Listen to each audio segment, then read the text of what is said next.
जिसमें पूर्वोत्तर भारत को बांग्लादेश के हिस्से के तौर पर दिखाया गया था। हादी भी यूनुस की तरह ही पूर्वोत्तर भारत को लेकर भारत को धमका रहा था और वो लगातार भारत से पूर्वोत्तर राज्यों को छीनने का दावा कर रहा था। 12 दिसंबर को अज्ञात हमलावरों ने हादी के सिर में गोली मार दी थी, जिसके बाद 6 दिनों से उसका सिंगापुर के अस्पताल में इलाज हो रहा था। लेकिन गुरुवार को उसकी मौत के बाद बांग्लादेश में हालात बिगड़ गए।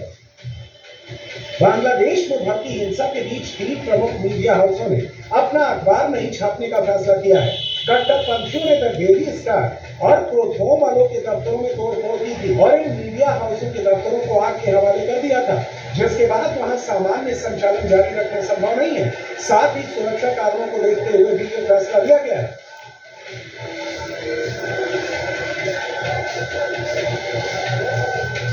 कट्टरपंथी इतना बौखला गए हैं कि वो हिंदुओं को सीधा सीधा निशाना बना रहे। उन्होंने एक हिंदू युवक की पीट कर हत्या कर दी।